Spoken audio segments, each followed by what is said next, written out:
Good afternoon, ladies and gentlemen. My name is Jerry Cooey. My name is Deborah Nelson. Deborah Nelson, the tree hugger, former tree hugger, now Democrat. No, I'm still hugging the tree. You're still hugging trees? I'm not the Democratic Party chair anymore. Really? We can announce You're that. rotating off? As of yesterday, I think, yeah. Right. Yeah. All your, you have to go one more time to hand over all your secret files? That is correct. Yeah, that is correct. All yeah. the intelligence that you have sought out amongst Santa Rosa County citizens? The dirty tricks that we've employed to the dirty handbook. Win the many elections that we've won in the last couple of years in Santa Rosa County. Right, exactly. Well, folks, you know, and I actually meant to talk about this before Thanksgiving. And I think Deborah and I kind of are of the same opinion. This giant rush to get consumers into stores has gotten out of hand. For Christmas. For Christmas. Yeah. I think it is completely insensitive to the families of those that live in the United States of America. The Walmarts and the Targets of the world and several other and some of the mall areas and all of those things. I just think it's incredibly ridiculous. It's insensitive. These employees work for you year-round, and there is absolutely no reason to cause them to have to end their family ceremony on Thanksgiving. It's tiresome. To go into work at 4 o'clock in the afternoon on Thanksgiving Day. And why does somebody need to go shop? I mean, it's it's a free country, but I mean, why do you need to go shop after you've eaten Thanksgiving? You know, there's golf courses, there's movie theaters, there's the river, there's the sofa, there's the college football game. Yeah. You know, there's working in the sitting around and talking to your family members. Some of us are now into prepping, not me. You know, it just it is completely out of hand, and as a representative of Santa Rosa Week TV, Jerry Cooey is now, for the year 2013, I will be protesting all moves by retail establishments to open on Thanksgiving Day. Well, I can recall a couple years ago, and I don't know if it was this year because I don't go into this particular box store anymore, but I remember seeing Christmas stuff out in the Halloween time frame. Yeah, I mean it's ridiculous. You know, look, seriously. For you retailers, for you managers of retail stores who may watch Santa Rosa Week TV, you are aggravating the masses by putting Christmas stuff out during Halloween. You're aggravating the masses when Santa Claus shows up before Thanksgiving. You are not scoring any brownie points. You are hurting the morale of your employees by forcing them to work on Thanksgiving, by basically threatening their jobs if they don't show up on Thanksgiving Day. The whole fun of Black Friday is Black Friday. I myself, there's nothing fun. I would load my kids. Well, we never. Serious? No, we never bought anything. No, I get it. We just went to the hot spots at 7 a.m. to watch people fight over sheets and pillowcases. And dolls and things. Yeah. Starting on Black Friday to December the 25th is enough time for people to shop. I'm inside with the doors bolted on Black Friday. You're locked down in your house? Absolutely. And I will also mention that I go to work very early in the morning, and I pass through Milton, and I will say that I noticed that once again this year that Milton, and they're very pretty, they have a beautiful Christmas display, was out before Thanksgiving. The Milton Christmas lights were out. You know, I agree. And it looks nice. I agree with you. The decorations look very nice. It is my personal preference. Yes. I believe that on the day after Thanksgiving, the crews should go out, and whoever's going to put out decorations, that's when they should go up. We should celebrate the meeting of Thanksgiving to being thankful for what we have before we turn it into the all-out, crazed. We have to be at Walmart at 5, we have to be at Target at 7, we have to be over here at this time, Well, it detracts from Christmas. It detracts from the season if you continue to just stretch it out to July or whatever. Yeah, it's kind of like Major League Baseball. They play almost year-round now. You know, there used to be distinct, in a lot of things we do, there were distinct seasons on things. Now everything overlaps. You know, it's all about, you know, we're trying to squeeze that extra penny out of there. And once again, I'm going to say to the store owners in Santa Rosa County, whether they be small or box stores, whatever they are, I just don't think you're doing yourself any favors. It is just absolutely ridiculous. People should be allowed the Thanksgiving holiday, and they should be allowed to be left alone on Christmas Day without having to go to work. I just don't think you're going to gather up any additional money. Whatever sales you had on Thursday afternoon on Thanksgiving could have easily been handled on Friday just as well. And it's crass. Yeah, it's just you know, it's just gotten completely out of hand. You know, people, you know, just with doing these kind of things, it's just getting worse and worse and worse and worse. And the vulgar. It's just my pet peeve I'm going to mention. I mentioned it when I worked for the local newspaper. I did a column on it as well. It's this Dirty Santa game.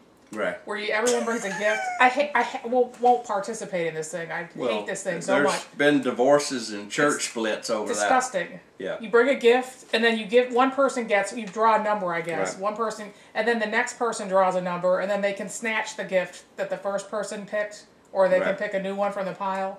And it just goes on, and you always have a couple people that have these little subterranean workplace hostilities, and this is where, you know, it comes out, aggressive personalities, and it's just like the opposite of what I guess I would think Christmas is supposed to be about. Right.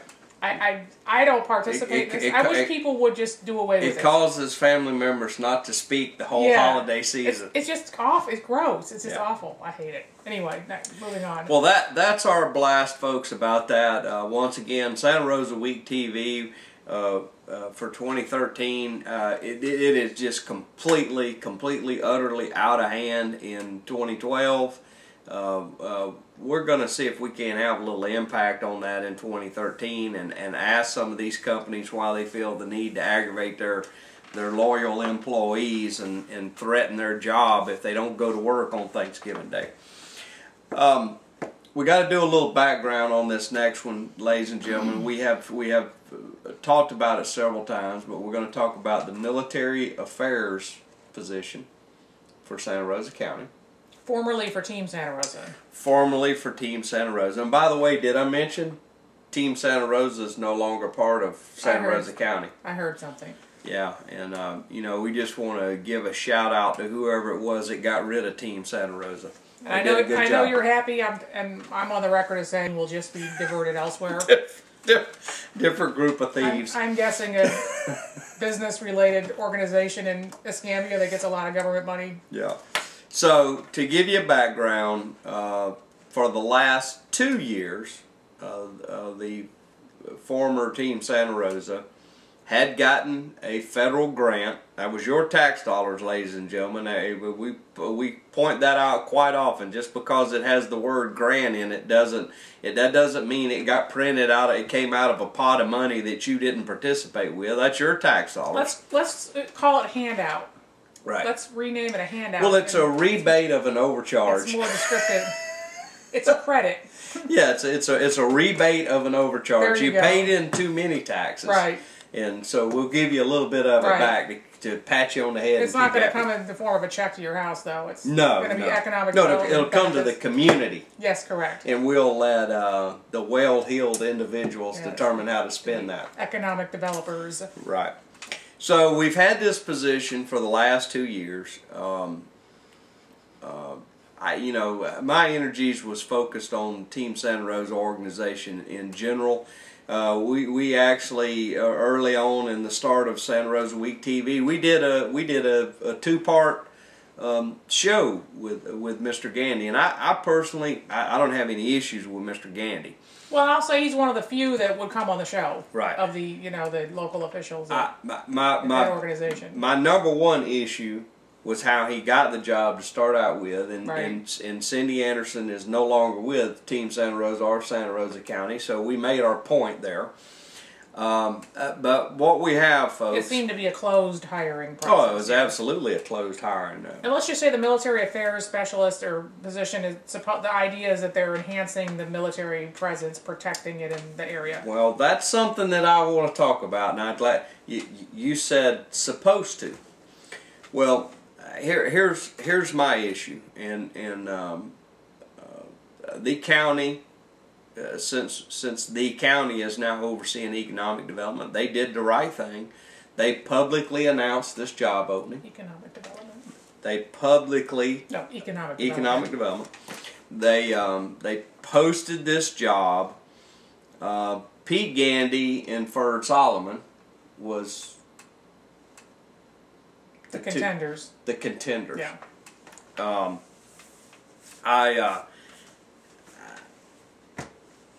If I had my way about it, we'd spend the money on something different. But this money is spent supposedly to assist on the military part of this. Now, with that said, and I have spoken to a couple county commissioners about this already. In the 2 years that Mr. Gandy, and once again, this is not a personal hit on Mr. Gandy. The organization wasn't requiring that, and I think the county needs to require it. It's about $37,000 or $40,000 a year, and in all fairness, Mr. Gandy needs to furnish to the taxpayers through the county commissioners his book of appointments, who he's spoken to, right. Who he's called, who he's touched base with, right. What are the hot issues. What efforts, you know, we've gone 2 years. I've seen nothing. We need meeting reports. Exactly. Exactly. I don't know at this point if it's a needed position or not, because I've not seen one single item that has come out of $37,000 a year for the last 2 years. Are we going to include catered lunches as meetings? I guess that's up to ham sandwich eaters. Supervisors. Well, I don't know. I will keep an open mind. I think it is incumbent and to our commission and to Mr. Gandy, should he be watching this, I think it's only fair. You're being paid with taxpayer money. It is my belief that a quarterly report needs to come out. We need to know where you've been, who you've talked to, what's the latest issue. There may be some sensitive economic development issues, but still, I find that hard to believe. But still, we the people, though, we're funding this thing. We need to know what's going on there. Yeah. And you know, if it's a valued position, of course, we know that we're going to have it for one more year. Pete Gandy has been picked. The money has been allocated. So we're going to do it for another year. What I'm saying is, we have to know what's going on here. Yeah. You know, who you've met with, who you've talked to, where you've traveled. You know, what are you hearing? I understand some of it you don't want to blab to the world. For example, we might have a weakness. Well, we don't want that on the front of in front of the Pensacola News Journal. But at least the commissioners should be apprised as to what is considered a weakness and what we need to work on. And you know, like I said before, I'll keep an open mind, but I haven't seen one report. I know nothing. Here's what I know about the total thing. Pete Gandy's had the job for 2 years. He's made about $40,000 a year. That's all I know. Yeah. And for the record, folks, while Team Santa Rosa was still in business, Deborah and I went over there several times and looked at a lot of documents. And we never once saw a report on what efforts or, you know, what was being done. We didn't ask for that, though. Well, we didn't ask for it, but you'd think it would show up in meeting minutes. Maybe it was in the back. Well, they were having monthly meetings. Yeah. You would have thought it would have come up. Interspersed among the ham sandwich. Right. While they were having their ham sandwich and Yes. their soup. One would have thought. Oh, that by the record they never offered Deborah and I any. But Actually, that's okay. I think they did offer me lunch a couple times. They didn't. They just didn't offer you any. No, they never offered me any. I don't know what to say. Let's give a. Well, we got a little bit more on the Pete Gandy story.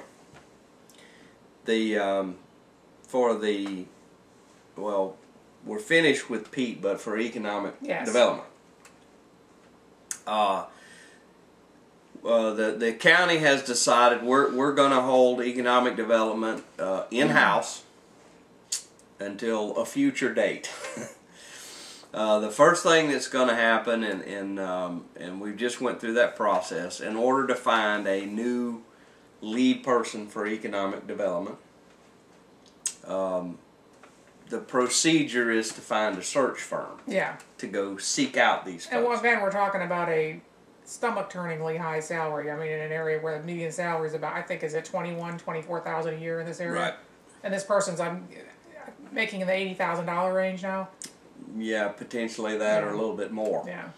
Our county commissioners put an RFP out. 3 companies came forward to be the search firm to go find viable candidates to be the head of economic development for Santa Rosa County. They listened to all the presentations this past week, and a local firm, Contact Intelligence, was the firm that was chosen. Now, I spoke with one of the commissioners about that, and I said, share with me how you got to that. Well, and his response was they gave a very good presentation.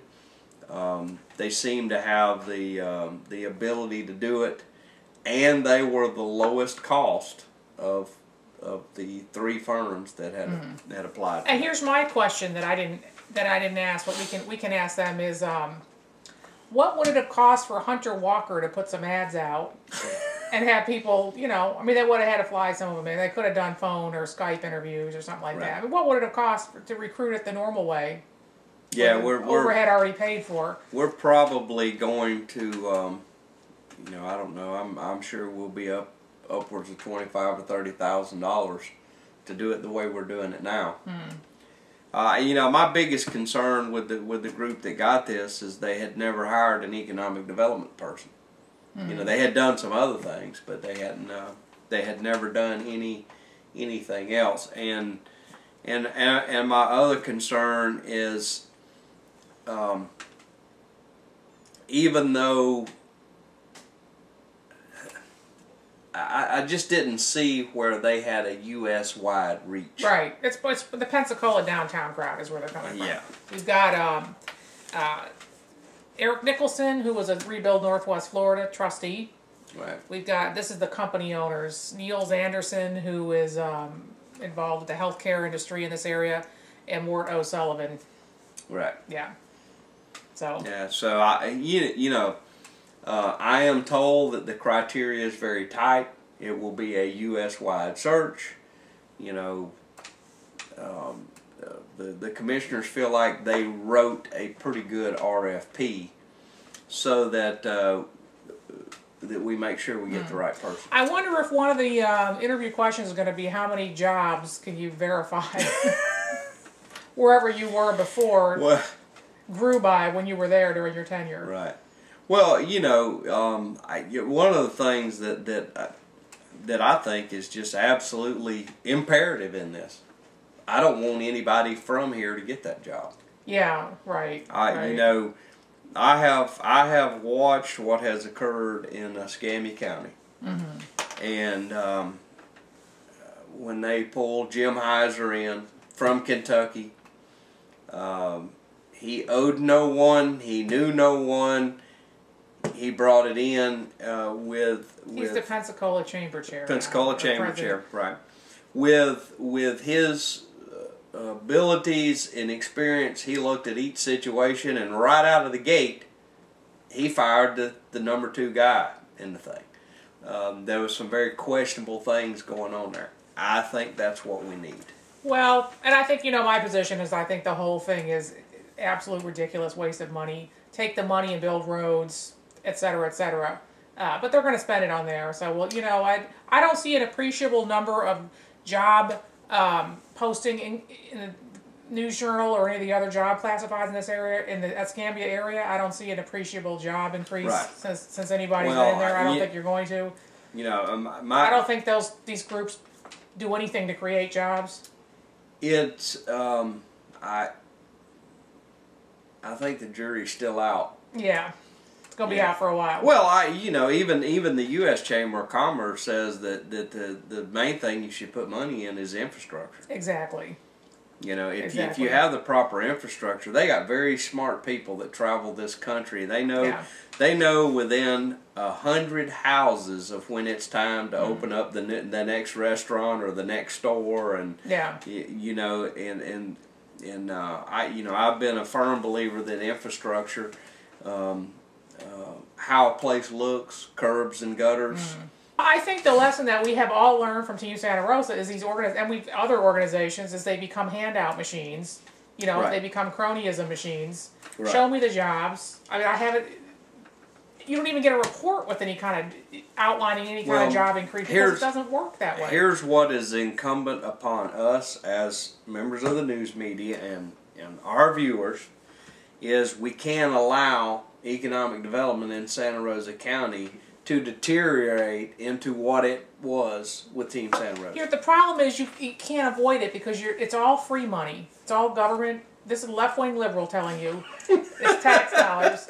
You've got free money coming in. You've got somebody in a way overpaid position that do anything to stay in that position. And you have outside people who are responsible for them staying in that position. There you go. That's like a chocolate chip cookie recipe. That's it. Well, I think with a certain level of oversight, and I will tell you, I know for a fact that there is 3 commissioners that got burned repeatedly over the last economic development organization that was there. You mean from the things that we said were happening that they didn't believe for 2 or 3 years? and they got sliced and diced by that economic development organization. I don't think you're going to have to worry about them diving in to that situation We'll see what happens. Again, you have money. Not only do you have money going into the agency or whatever, you also have the agency responsible for telling them where to put money, where to send free money. Right. And I'm just going to go on record today and say you're going to see a little outflow go to a certain business-oriented organization out of Pensacola, the Pensacola Chamber of Commerce, or your friend Mr. Heisenberg. You're going to see money going in that direction in the next couple of years after this. Well, because they still claim they're not subject to Sunshine Law. The Pensacola Chamber does. So that's where the money's going to start going. And I have had some discussions on that. The Pensacola Chamber, the private donations that businesses put in there, that's fine. Keep it behind closed doors, do whatever you want to. Who cares, right? What I have asked is that the dollars from Santa Rosa County and that the dollars from the Escambia County Board of Commissioners be in the city of Pensacola be held separately, and all decisions based on the expenditures of those dollars be done in a publicly noticed meeting. Although it looks like in the Escambia side, their dollars are going to be spent on paying for dressing rooms and in Maritime Park amphitheaters for some time to come. But that's another story. With close out today, Deborah, something very troubling that happened in Escambia County. And, George Touart shows up again. Yes. I would remind everyone that George Touart actually resigned. He was not fired. He resigned. And whether or not he was ever found guilty of anything, really immaterial to me. He participated in questionable land deals, just like Santa Rosa County. Participated in a lot of things. Of course, his attorney stated at a county commission meeting that, well, that was just a Pensacola News Journal picking on him all the time. Well, he wouldn't have resigned if the heat wasn't on. The state attorney's office was looking at him. Matter of fact, they had done a sting operation on him and several other things. And I went to the meeting. There was a group of citizens that gathered together. They actually started a Facebook page to get rid of Touart. I cannot tell you how disappointed I am in Wilson Robertson and Gene Valentino for picking this guy back up again. I'm interested that you find the Escambia, the stuff that goes on in Escambia, disappointing. To me, it's entertaining. You look over the bridge and there's always some source of entertainment coming from there. You know, it is entertaining. It is entertaining. I mean, it's not my tax dollars being flushed down the toilet. It is entertaining, but as we find ourselves more trying to work as a team on one side with some issues of economic development and all that, and you know, and I spoke at this Escambia meeting. I said, you know, look, guys, here we go again. Yeah. The number one thing we should be focused on is jobs. And what is covered in all the news media is that you hired this guy again. Yeah. And it's just, you know, we don't need that as an area. Now, the citizens are kind of bowed up on this pretty well. They have been assured, especially with the two newly elected county commissioners, that Mr. Touart is going to be on a short leash, and that they will immediately start looking for a permanent director. One of the things, and they have the same thing that we have. We used to have a group of commissioners that would go against the will of the people on a regular basis. We don't have that anymore. It's a small group now. It's a smaller group, and in Escambia County, non-majority group. The Escambia County, the what I consider going against the will of the community has had control of that commission. They don't have that now. Grover Robinson, Mr. May, and Mr. Barry, they have a 3-block vote now over there. The citizens in Escambia County just need to work with those three and give them their support. Too bad they're going to be stuck with the subject that we'll talk about next time, which is the Maritime Park. That's right. Be sure to tune in next show. We're going to talk a little more about the Maritime Park. I'm Jerry Cooey. I'm Deborah Nelson. Thank you.